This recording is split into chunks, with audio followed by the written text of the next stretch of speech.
너희의 구속자요 이스라엘의 거룩한 이 여호와가 말하노라. 너희를 위하여 내가 바벨론에 사람을 보내어 모든 갈대아 사람에게 자기들이 연락하던 배를 타고 도망하여 내려가게 하리라.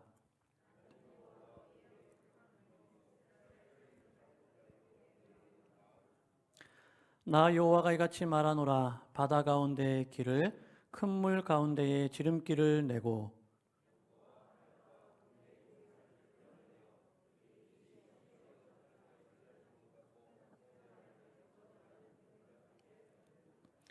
너희는 이전 일을 기억하지 말며 옛날 일을 생각하지 말라.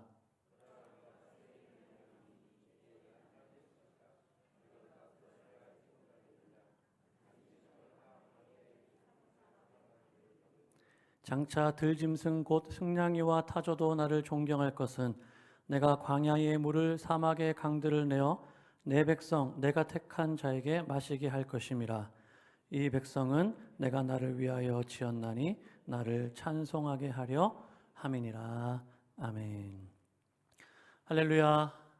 반갑습니다, 여러분. 좌우에 계신 분들 한번 인사하시겠습니다. 사랑하고 축복합니다.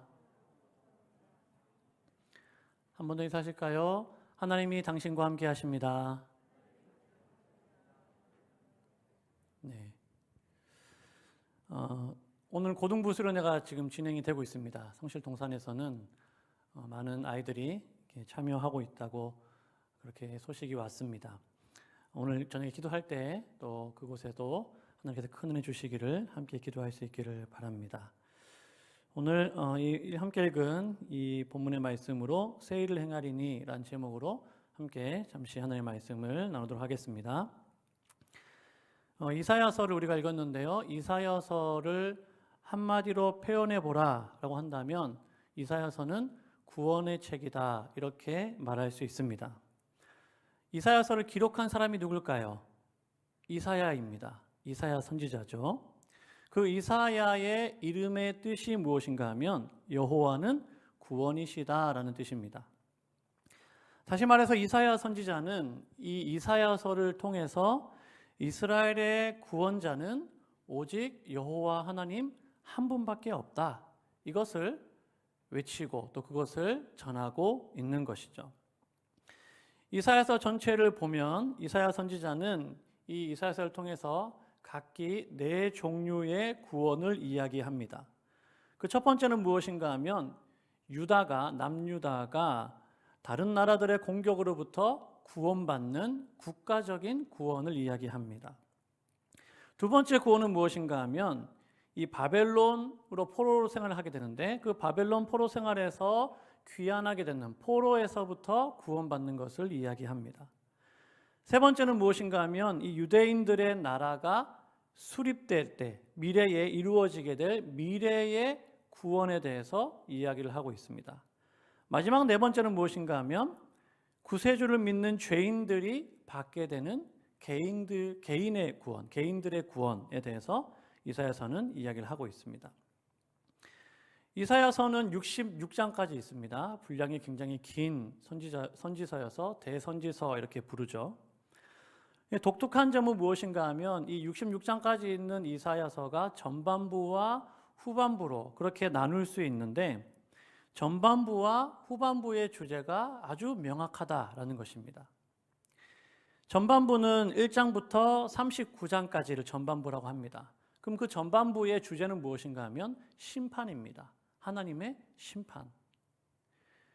이어지는 이 후반부 40장부터 마지막 66장까지 거기에 주제는 무엇인가 하면 구원입니다. 그래서 이 이사야서는 전반부에서는 심판에 대해서 이야기를 하고 후반부에서는 구원에 대해서 이야기를 하고 있는 그 주제가 아주 명확한 그러한 책이다라는 것이죠. 분량은 좀 많이 있지만 이렇게 전반부와 또 후반부로 나뉘어지는 명확한 주제를 가지고 있는 이 이사야서를 학자들은 성경의 압축판이다 이렇게 이야기합니다. 성경을 압축해 놓은 것과 같다 이렇게 이야기한다는 거예요. 여러분 성경이 몇 권이죠? 성경은 한 권이죠. 여러분의 성경책은 66권입니까? 한 권이면서 거기 안에는 66권의 책들이 엮어져 있는 거죠. 한 권이면서 66권입니다. 구약이 27권이고 신약이 39권이고 하나로 묶여져 있는 책이 바로 성경이죠. 구약은 오실 메시아에 대한 이야기를 하고 있습니다. 그리고 신약은 오신 메시아에 대한 이야기를 하고 있습니다. 그리고 성경의 제일 마지막 책인 요한계시록에 가면 장차 이루게 될 새 예루살렘에 대한 말씀을 기록을 하고 있죠. 그런데 이 성경 전체의 이 구조가 이 이사야서의 내용과 구조와 아주 비슷하다는 거예요. 이사야서도 66장까지 있잖아요. 그리고 전반부, 후반부, 구약과 신약처럼 전반부와 후반부의 주제가 아주 명확하게 나뉘어지고 있고, 그리고 이사야서의 후반부에 가면 이 구원의 아름다운 소식 그리고 영광스러운 예루살렘의 모습을 예언하면서 이 이사야서가 끝이 나거든요. 그래서 이 이사야서는 마치 성경 전체를 압축해 놓은 것과 같은 그러한 책이다라고 이야기를 한다는 거예요. 오늘 우리가 함께 읽은 본문이 43장입니다. 유다의 구원, 유다의 구원에 대해서 이야기하고 예언하고 있는 그런 후반부의 내용이죠. 근데 오늘 말씀에 보면 아주 구체적으로 바벨론으로부터 해방받게 될 것이다, 바벨론으로부터 해방될 것이다 라는 구원에 대한 이야기를 하고 있습니다. 우리 14절 말씀 같이 한번 읽어볼까요? 14절 시작. 너희의 구속자요 이스라엘의 거룩한 이 여호와가 말하노라. 너희를 위하여 내가 바벨론에 사람을 보내어 모든 갈대아 사람에게 자기들이 연락하던 배를 타고 도망하여 내려가게 하리라. 아멘. 이게 무슨 말씀이냐면 하나님께서 너희를 위해서 한 사람을 보낼 것이고 그 사람 때문에 바벨론 그리고 갈대아 사람들이 자기들이 연락하던 배를 타고 다 도망갈 것이다, 이렇게 이야기하고 있는 거예요. 여기서 연락하던 배는 무엇이냐면 자기들이 먹고 마시고 파티하고 즐겼던 그런 배입니다. 그런 배를 타고 도망갈 것이다, 그들이 망할 것이다 라는 그런 약속의 말씀을 하고 있는 것입니다. 이사야 선지자가 이 예언의 말씀을 할 당시에는 그렇지 않았지만 훗날 바벨론은 이스라엘이 도저히 상대할 수 없는 아주 강력한 그러한 대제국이 됩니다. 바벨론이 아주 강력한 대제국이 되었기 때문에 훗날 이스라엘이 망해서 바벨론으로 포로로 잡혀가게 되는데, 그렇게 포로로 잡혀간 자들은 바벨론에서 해방된다, 바벨론에서 자유를 얻는다는 것은 상상도 할 수 없는 그런 일들이었습니다. 그런데 결론적으로 어떻게 되냐면 그 일이 일어나게 된다는 거예요. 나중에 이스라엘 백성들이 70년 동안 바벨론에서 포로 생활합니다. 70년의 포로 생활이 끝나고 유다 백성들이 정말로 생각하지 못했던 해방을 경험하게 되고 고향으로 돌아오게 되는 것입니다. 그때 그들이 느꼈던 그 감정은 이루 말로도 할 수 없는 큰 기쁨이었던 것입니다. 시편 126편에 보면 당시 그들이 느꼈던 감정이 어떠했는지를 표현해 주고 있어요. 시편 126편 1절과 3절 말씀에 보면 기자는 이렇게 이야기합니다. 여호와께서 시온의 포로를 돌려보내실 때에 우리는 꿈꾸는 것 같았도다. 그때 우리 입에는 웃음이 가득하고 우리 혀에는 찬양이 찼었도다. 그때의 문나라 가운데서 말하기를 여호와께서 그들을 위하여 큰 일을 행하셨도다 하였도다. 여호와께서 우리를 위하여 큰 일을 행하셨으니 우리는 기쁘도다. 아멘. 여러분, 그들의 기쁨이 이 시편을 읽어보면 느껴지죠. 마치 꿈꾸는 것 같다는 거예요. 이게 도대체 꿈인지 생신지 구분이 가지 않을 정도로 현실 속에서 일어날 수 없는 그 일이 일어난 것입니다. 여호와 하나님께서 그들을 위해서 얼마나 큰 일을 행하셨는지를 그들이 고백하고 있는 것이죠. 사람의 능력이나 사람의 노력이나 사람의 지혜로는 도저히 일어날 수 없는 그 일이 일어난 것입니다. 오직 하나님이 아니면 할 수 없는 그 일이 그 이스라엘 가운데 일어나게 되었다라는 것이죠. 하나님께서 그들을 바벨론으로부터 해방시켜 주신 것입니다. 오늘 말씀에 보면 하나님께서 이 일을 하시기 위해서 한 사람을 보내셨다고 말씀하고 있죠. 14절에 보면 그 사람이 누구냐 하면 그 뒤에 나오는 고레스라는 왕입니다. 페르시아의 왕이었던 고레스라는 왕이에요. 그런데 오늘 말씀에 보면 너희를 위하여 내가 바벨론에 사람을 보내요, 이렇게 말씀하고 있잖아요. 사람을 보내요. 이 보냈다라는 말은 그냥 보냈다라는 의미가 아니라 특별한 사명을 줘가지고 파송했다 이런 의미입니다. 그러니까 이 나중에 예수님께서 제자들을 이제 파송하잖아요. 제자들을 보내지 않습니까? 그런 것처럼 그들 각자에게 사명을 주고 파송을 하는데 오늘 이 본문에서 나오는 이 보냈다라는 말은 그와 같은 의미예요. 바벨론이 페르시아에 망하게 됩니다. 그런데 바벨론이 페르시아에 망하고 유다 백성들이 결론적으로 그들 가운데서 해방이 되었는데 그것은 어쩌다가 우연히 일어난 일이 아니다는 거예요. 하나님께서 하나님의 때에 한 사람, 고레스라는 사람을 보내셔서 그 사람을 사용하셔서 그 일을 하게 하셨다는 것입니다. 그리고 그 일은 이 예언의 말씀이 있은 후에 160년이나 지난 뒤에 역사 가운데서 그대로 성취가 됩니다. 다니엘서 5장에 보면은 당시의 상황을 잘 나타내 주고 있습니다. 다니엘서 5장에 보면 이 바벨론의 벨사살이라는 왕이 있습니다. 이 벨사살 왕이 잔치를 막 벌이고 있을 때 페르시아 군대가 바벨론으로 쳐들어옵니다. 왕궁까지 아주 파죽지세로 밀어 닥치죠. 그리고 그날 밤에 이 다니엘서에 보면은 벨사살 왕은 살해를 당합니다.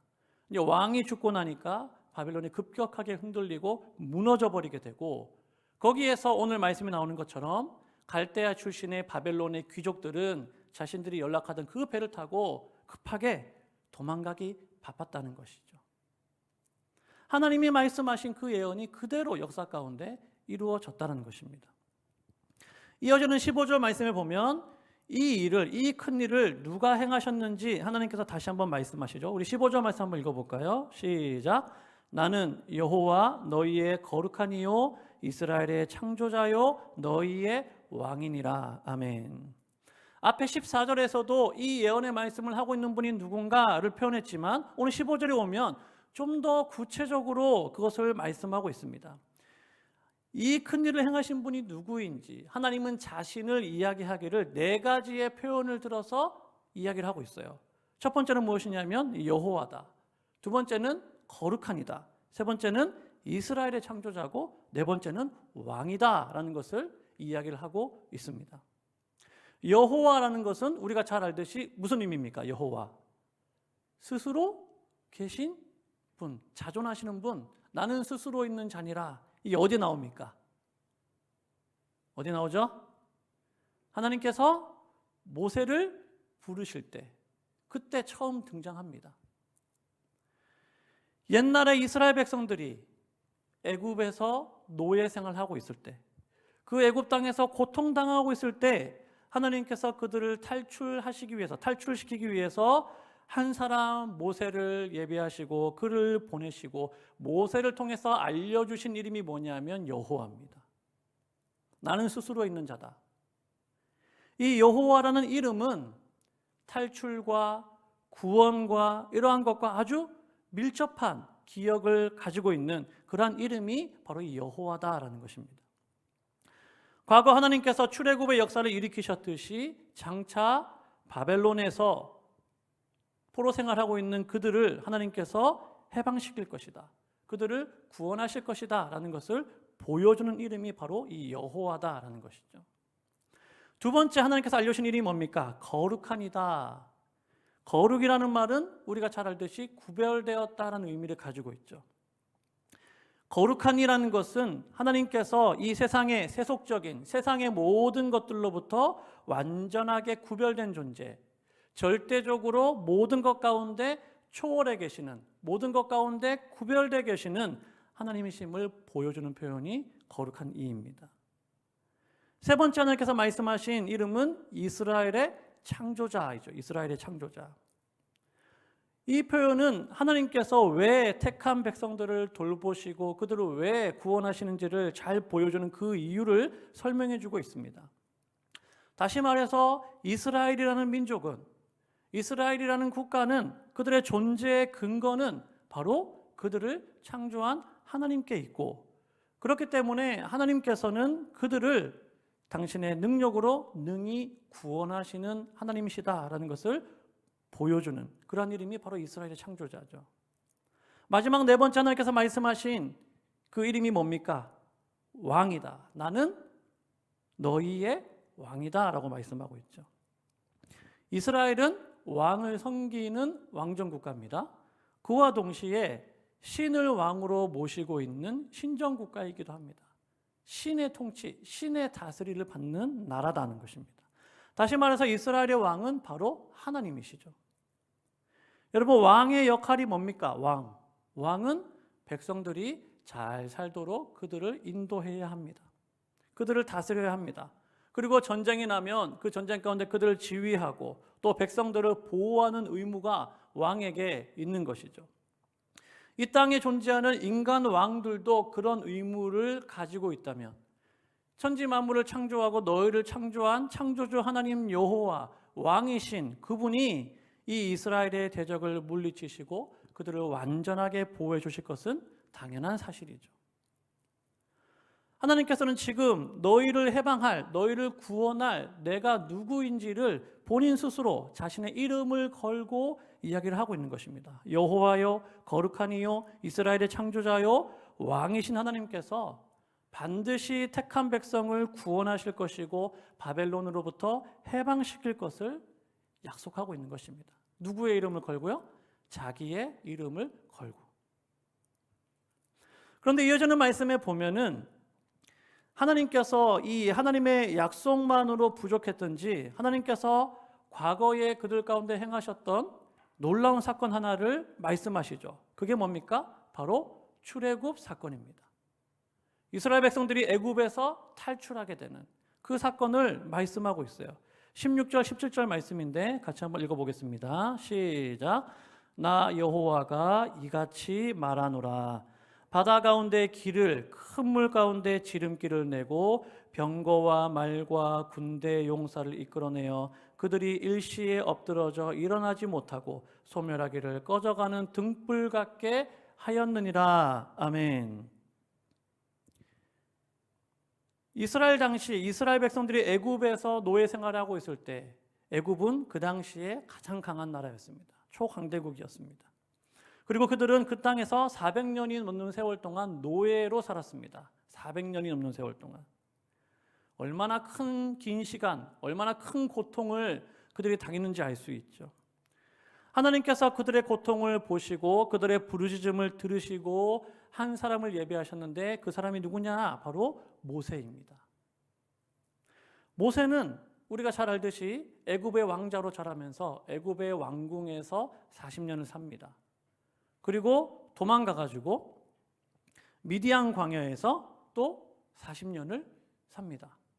그러니까 총 80년 동안 모세는 훗날 이제 출애굽의 지도자가 되는데 출애굽의 지도자가 되기 위한 훈련을 무려 80년 동안 모세는 훈련받습니다.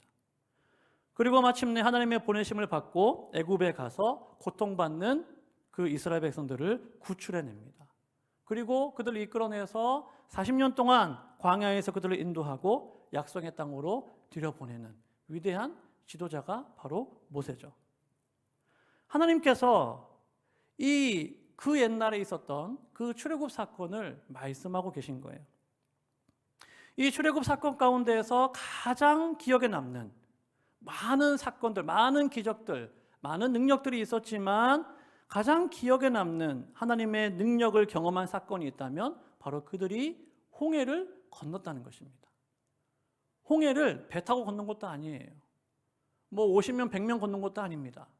무려 장정만 60만 명이 넘는 대군이 홍해를 갈라진 바닷길을 건넜다는 것입니다. 바닷길 한가운데로 이스라엘 백성들이 건넌 것이죠. 바로 그 사건을 하나님이 말씀하고 있는 것입니다. 바다 가운데 길을, 큰 물 가운데 지름길을 내고 애굽의 병거와 말과 군대가 일시에 엎드러져 일어나지 못하고 꺼져가는 등불처럼 하나님께서 그들을 한순간에 심판하신 사건이죠. 당시의 애굽은 최강대국입니다. 최강의 군대를 보유하고 있는 나라입니다. 그런데 그들을 상대로 400년 동안이나 이스라엘 노예 생활했던 이스라엘 백성들은 싸움 한번 하지 않고 그들과 어떤 전쟁 한번 치르지 않고 자신들의 눈앞에서 그들이 다 홍해 바다에 수장되는 것을 그들이 경험하고 묵도한 것이죠. 그래서 이 출애굽 사건, 특별히 홍해를 건넌 사건은 이스라엘 역사 가운데에서 가장 중요한 사건으로 여겨집니다. 또 기억이 되고 하나님께서 어떻게 그들을 구원하셨고 어떻게 이끌어내셨고 그것은 그 당시에 그때까지 이스라엘 백성들이 기억하고 있는 가장 중요한 사건이 바로 이 출애굽 그리고 홍해를 건넌 사건이기 때문입니다. 애굽으로부터 탈출한 것뿐만이 아니라 그들이 진정한 하나님의 백성으로 새롭게 태어나는, 새롭게 거듭나는 그 사건이 뭐냐면 바로 홍해를 건넌 사건이죠. 그리고 지금 이스라엘 백성들이 바벨론에서 포로 생활하고 있는 그들이 가장 기억하고 가장 생각하고 또 위로가 되는 그 사건이 뭐냐면 그 옛날 하나님께서 우리 선조들에게 우리 조상들에게 행하셨던 그 출애굽의 사건인 것입니다. 그리고 지금 그 하나님의 능력이 그들 가운데 필요하기 때문에 하나님께서 그들을 그 옛날 출애굽하신 그 사건들을 다시 말씀하시면서 그들의 마음을 위로하고 일으키고 있는 것이죠. 그런데 이렇게 쭉 출애굽 사건을 말씀하신 하나님께서 이어지는 18절 말씀에 보면 이제 반전의 말씀을 하십니다. 18절 말씀, 우리 18절 한번 읽어보겠습니다. 시작. 너희는 이전 일을 기억하지 말며 옛날 일을 생각하지 말라. 지금 아주 분위기가 좋았잖아요. 하나님, 나는 과거의 말이지 너희를 애굽에서 이끌어낸 출애굽의 하나님이야. 나를 믿어야 돼. 나를 기억해야 돼.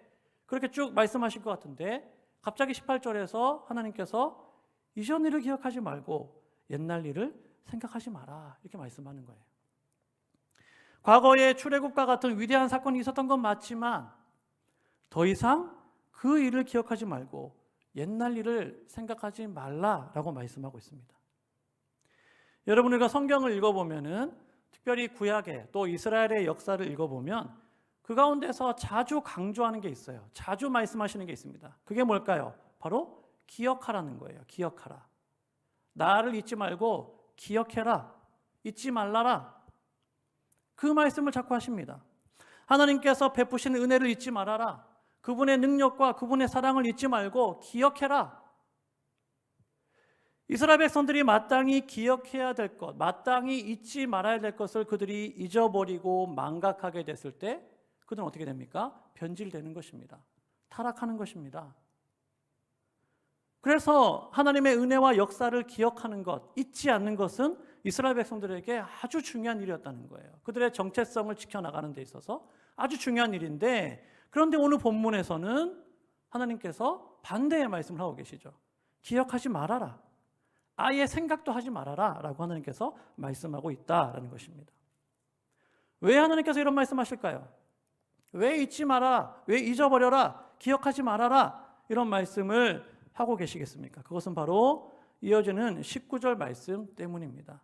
19절 말씀 같이 한번 읽어보겠습니다. 시작. 보라, 내가 새 일을 행하리니 이제 나타낼 것이라. 너희가 그것을 알지 못하겠느냐? 반드시 내가 광야의 길을 사막의 강을 내리니. 아멘. 이 19절 말씀 때문에 하나님은 옛날 일을, 이전 일을 기억하지 마라라고 말씀하고 있는 것입니다. 왜냐하면 하나님께서 이제 곧 새 일을 행하실 것이고 그 일은 너희가 기억하고 있는 그 과거의 그 구원의 역사보다 더 크고 더 위대한 일이 될 것이다 라는 것을 하나님께서 말씀하고 있는 것이죠. 과거의 홍해를 가르셨던 그 하나님께서 이제는 광야의 길을 내시고 사막의 강을 내서 택한 백성, 내 백성을 내가 인도할 것이다 라고 말씀하고 있는 것입니다. 그리고 이제 곧 하나님께서 행하실 그 일이 얼마나 놀라운지 이어지는 20절 말씀에 보면 들짐승 곧 승냥이와 타조도 하나님을 존경하게 만드는 그런 놀라운 일이 될 것이다 라고 말씀하고 있는 거예요. 하나님께서는 택한 백성을 위해서 일하셨습니다. 택한 백성을 위해서 길을 내셨고 사막에 강을 내셨고 위대한 일을 행하셨는데 그 일이 피조세계 전체에 영향을 미친 만큼 그러한 선한 능력으로 나타나게 될 것을 말씀하고 있다라는 것이죠. 그런데 우리가 여기서 19절 말씀 가운데서 우리가 눈여겨보아야 될 표현이 하나 있습니다. 그것은 뭐냐면 바로 19절 맨 앞에 나오는 보라라는 표현입니다. 보라. 어떻게 보면 오늘 우리가 함께 읽은 이 본문의 이 말씀은 이 19절 처음에 나오는 보라라는 단어를 기준으로 전과 후로 나뉠 수도 있을 만큼 이 보라라는 단어는 굉장히 중요합니다. 하나님께서 이제 새 일을 행하실 것이라고 하나님께서 선포하고 계시는데 그것을 보는 인생이 있고 그것을 보지 못하고 그냥 과거에만 매여서 사는 인생이 있다라는 것을 보여주고 있는 말씀이죠. 우리가 오늘 읽은 이 본문에 이 보라라는 단어가 없어도 이 보라라는 단어가 없어도 전체 문맥에는 크게 영향이 없습니다. 그렇죠? 오늘 18절에서 너희는 이전 일을 기억하지 말며 옛날 일을 생각하지 말라 내가 새 일을 행하리니 이제 나타날 것이라 이렇게 해도 크게 이 메시지에는 영향이 없습니다. 그런데 그럼에도 불구하고 이 보라라는 단어가 등장하고 있는 것이죠. 내가 새 일을 행하실 것을 하나님께서 이제 새 일을 행하실 것이라고 말씀하고 있는데 그것을 바라보라라고 명령하고 있는 것입니다. 하나님은 출애굽의 역사를 일으키신 능력의 하나님이십니다. 믿으십니까? 아멘이시죠? 내가 직접 경험하지 않은 일이라서 잘 모르실 수 있는데 하나님은 이스라엘을 애굽에서 이끌어내신 출애굽의 하나님, 능력의 하나님이십니다. 그런데 분명 이스라엘은 그 놀라운 구원의 은혜를 입었습니다. 그리고 하나님 나라의 백성으로 새롭게 태어났습니다. 그런데 지금 그 이스라엘 백성들이 새 일을 행하시는 하나님을 바라보지 못하고 옛날 일, 추억 속에만 머물러 있으면서 오늘의 현실과 또 미래를 바라보지 못하면 하나님께서 행하실 그 새 일을 경험하지 못할 것이라는 것입니다. 그래서 하나님은 보라, 보라라고 말씀하고 있는 것이죠. 여러분 우리가 신앙생활 하면서 추억은 굉장히 중요합니다. 특별히 교회 다니는 사람들, 예수 믿는 사람들에게 은혜 받은 추억, 또 우리 아이들이 지금 고등부 수련회 가 있는데 수련회에서 받은 추억, 또 믿음의 동료들과 함께 했던 그런 추억들은 굉장히 중요합니다. 그래서 라떼는 말이야 이러면서 이야기하기를 좋아하죠. 아주 멋있게 뭔가 대단한 일을 했던 것처럼 그렇게 이야기를 합니다. 그런데 중요한 것은 무엇인가 하면 그래서 오늘 어떻게 됐다는 거냐? 오늘 어떻게 살아가고 있다는 거냐?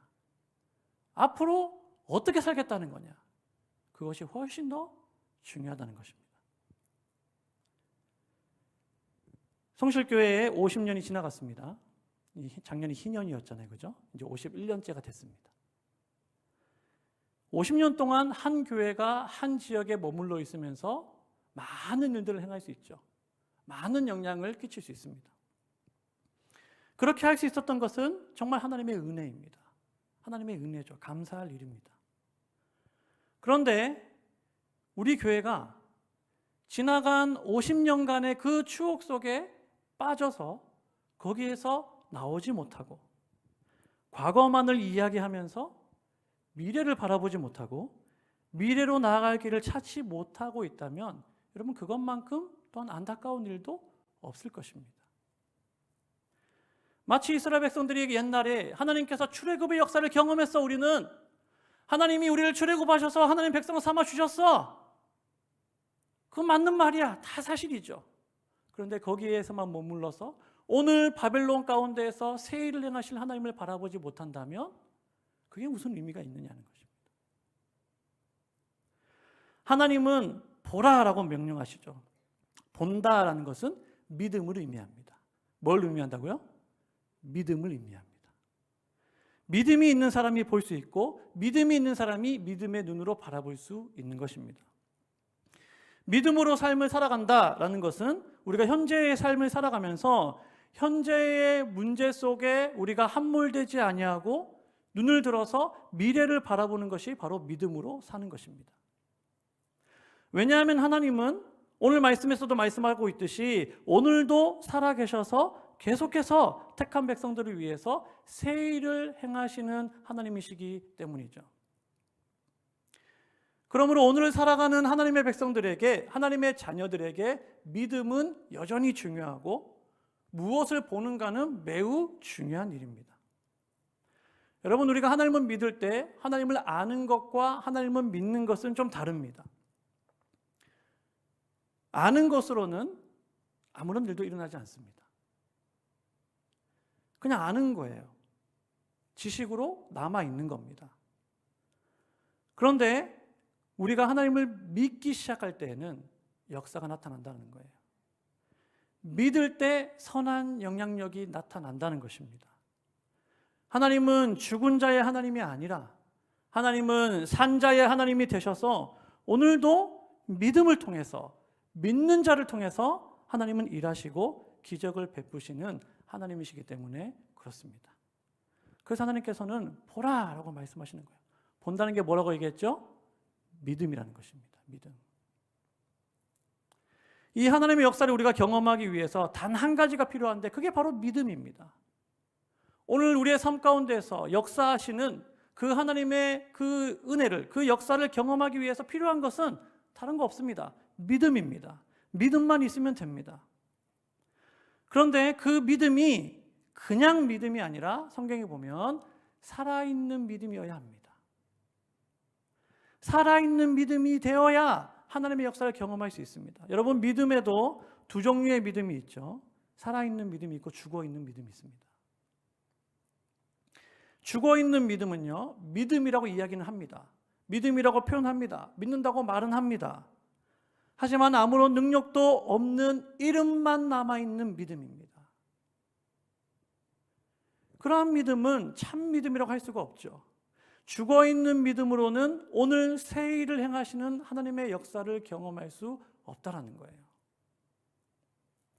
살아있는 믿음, 살아있는 믿음이 있어야 우리가 하나님의 역사를 경험할 수 있는데, 그러면 살아있는 믿음이 뭐냐라는 것이죠.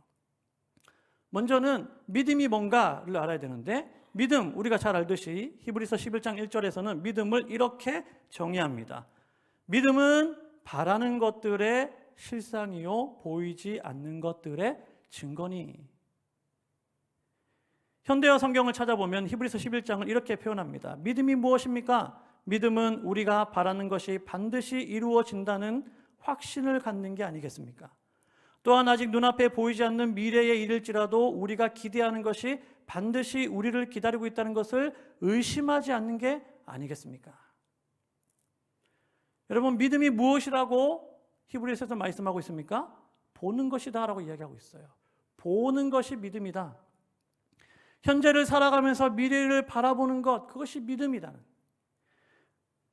또한 믿음은 의심하지 않고 확신하는 것이다 라고 이야기하고 있죠.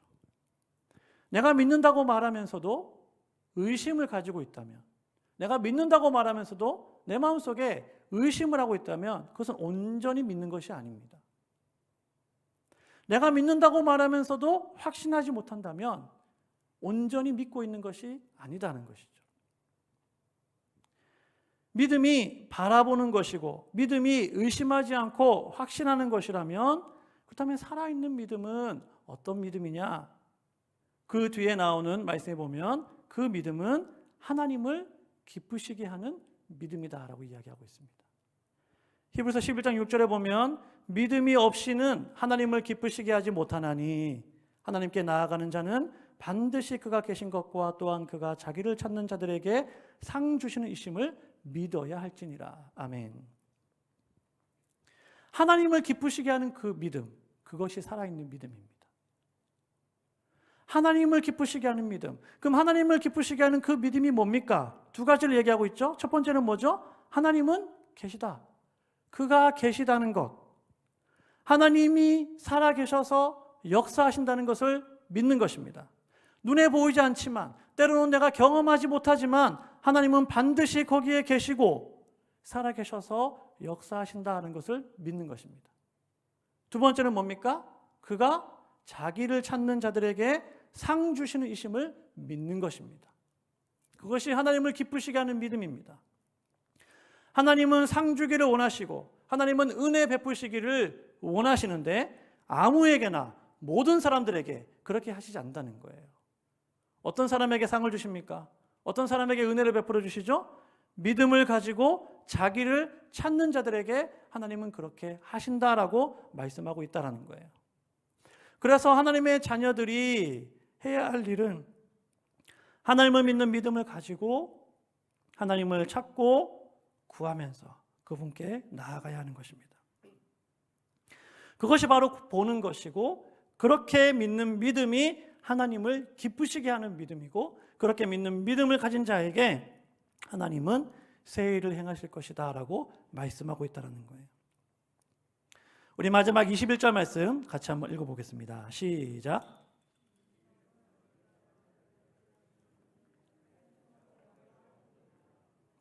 한 번 더 읽어볼까요? 시작. 이 백성은 내가 나를 위하여 지었나니 나를 찬송하게 하려 함이니라. 우리가 너무나 익숙하게 알고 있는 이 말씀은 오늘 본문의 결론이기도 하면서 본문 가운데에서 던져지는 모든 질문에 대한 답이 됩니다. 왜 하나님이 홍해를 가르시고 이스라엘 백성들을 출애굽시키셨는가? 왜 하나님이 바벨론에 사람을 보내서 그들이 배를 타고 도망가게 하시는가? 왜 하나님은 광야의 길을 내시고 사막에 강을 내셔서 새 일을 행하시는가? 왜 하나님은 새 일을 행하시는 그 하나님은 이스라엘 백성들에게 보라라고 명령하고 계시는가? 그 모든 물음에 대한 이유는 단 한 가지입니다. 하나님께서 하나님의 택한 백성이 하나님을 찬송하도록 하기 위해서, 하나님께 영광을 돌리는 삶을 살도록 하기 위해서 하나님이 그렇게 하신다라고 말씀하고 있죠. 우리가 읽진 않았지만 이사야 43장 7절, 그 앞에 나오는 7절 말씀에 보면 뭐라고 말씀하고 있냐면, 내 이름으로 불려지는 모든 자 곧 내가 내 영광을 위하여 창조한 자를 오게 하라. 그를 내가 지었고 그를 내가 만들었느니라. 아멘. 하나님께서 세상을 창조하시고 하나님께서 인간을 창조하신 이유는 영원토록 하나님을 즐거워하고 그분을 찬송하면서 하나님께 영광을 돌리는 삶을 살도록 하기 위함입니다. 그것을 위해서 하나님은 이 세상을 창조하셨고 인간을 창조하셨고 고난 가운데 있는 자신의 백성들을 구원하셔서 부르시는 것입니다. 하나님은 지금도 하나님의 이름으로 불려지는 모든 자를 부르시고 초청하셔서 그들로 말미암아 찬송받기를 원하시고 영광받기를 원하십니다. 이 일을 위해서 지금도 포로된 자들, 갇혀있는 자들, 그러한 자들에게 참된 자유를 허락해 주시고 그들의 삶 가운데 생각하지 못한, 기대하지 못한 그 일들을 하나님은 지금도 행하고 계신다는 것이죠.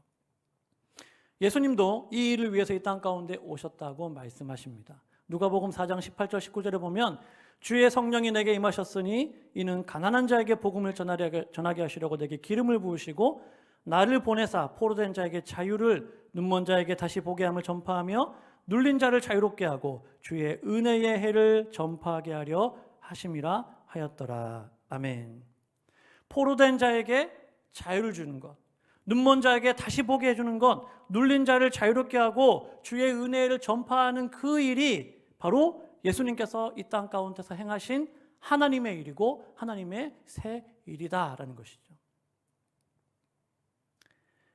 사랑하는 여러분, 저의 삶 가운데 아니면 여러분의 삶 가운데 지금 내가 애굽에서 마치 노예로 삶을 살아가는 것 같은 그런 끊임없는 고난과 아픔과 고통의 연속 가운데 계신 분이 있을 수 있죠.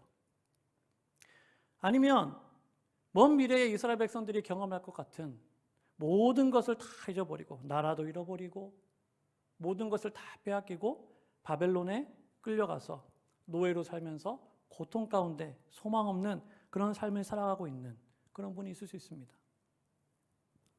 그런데 오늘 말씀에 보면 괜찮다는 거예요.